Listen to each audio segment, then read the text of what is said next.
Maligayang pagdating kaibigan sa ating channel. Nagsagawa ang Israeli Army ng bagong operasyon sa hilagang hangganan upang puksain ang Hezbollah, isang teroristang organisasyon na suportado ng Iran.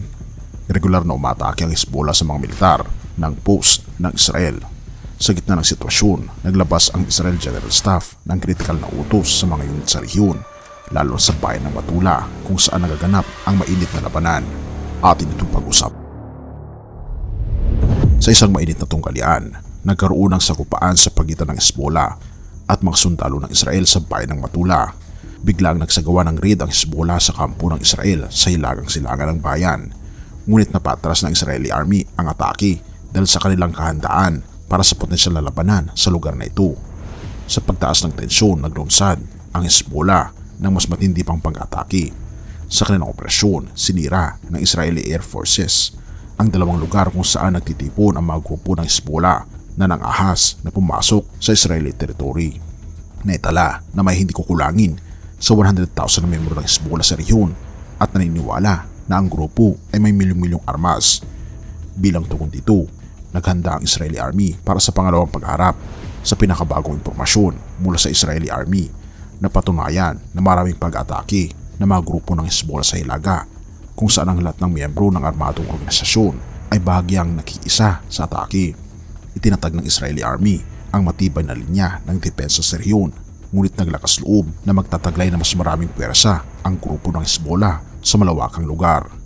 Dahil sa patuloy na presyon ng Israeli Army sa rehiyon, naglakas loob na magtambak ng putok ang mga grupo ng Hezbollah sa halos lahat ng pangunahing headquarters sa hilaga na nag-udyok sa Israeli Air Force na magsagawa ng critical na aerial operation. Sa operasyong ito, matagumpay na tinamaan ng mga eroplano ng digmaan ng Israel ang mga kampo ng grupo ng Hezbollah at mga lugar ng pagtitipon 50 kilometers mula sa border. Matapos ang blackout operation sa Gaza, kumpirmado na ang Hamas forces ay hindi na makakapag-communicate, ngunit tinitiyak ng Israeli intelligence na ang 6 na teroristang organisasyon sa Gaza ay nagkikipagtulungan para sa potensyal na ground operation. Ayon sa pinakabagong impormasyon mula sa Israeli Army, na-neutralize ang Southern Commander ng Hamas sa timog ng Gaza sa isang aerial operation. Patuloy ang malalaking operasyon laban sa military targets ng Hamas sa hilagang Gaza Strip, kung saan sa isang araw, sinuntok ng mga eroplanong pandigma ang 250 military targets na malaking kabawasan sa presensya ng organisasyon sa hilaga. Ang lumalabas na lokasyon ng mga pwersa ng Hamas ay nag-udyok sa Israeli intelligence na magsagawa ng operasyon laban sa 88,200 unit ng Intelligence Directorate ng Hamas.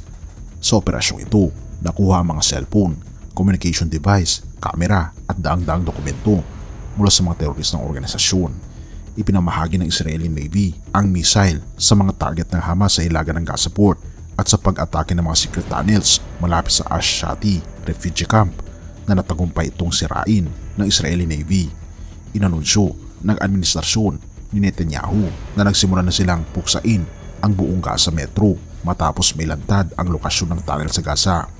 Sa kabila ng pag-aaksaya ng mga tunnel, ipinagpapaliban pa rin ang ground operation dahil sa masamang kondisyon ng panahon, samantalang hinihintay ng Israel Army na umayos ang panahon para sa ground operation. Sinumulan na rin nilang sirain ang mga tunnel gamit ang bunker busting bombs. Ang mataas na opisyal ng Hamas ay patuloy nagtatago sa rehiyon ng Rafah dahil sa masusing bombardment. Ang pamahalaan ng Cairo ay nagpadala ng militar sa Rafah bilang bahagi ng kanilang pagsisikap na pigilan ang leader ng Hamas na makatakas papuntang Egypt. Sa silangang bahagi ng Sinai Peninsula, nagsasagawa ng reconnaissance flight ang Egyptian Army gamit ang Israel drones upang maiwasan ang pagtakas ng Hamas sa kanilang direksyon. Sa mga reconnaissance flights, natukoy ang eksaktong lokasyon ng isang mataas na opisyal ng Hamas sa Han Yunus. Isinagawa ng mga eroplanong pandigma ang atake sa gusali na ginagamit bilang headquarters ng commander gamit ang bunker busting munitions. Dahil dito, na-neutralize ang senior Hamas commander at namatay ang kasamang miyembro ng organisasyon. Sa mga huling ulat, nagsimula ng i-deploy ng Israeli Ministry of Defense ang Iron Beam Fiber laser weapon para sa air defense. Ngunit hindi pa ito ganap na operasyonal. Ayon sa ulat, kahit hindi tumpak ang mga video sa social media na nag-aangkin na ang laser na ito ay ginagamit na laban sa mga missile ng Hamas. Mahalaga ang pag-iingat sa pagpapakalat ng hindi tunay na impormasyon.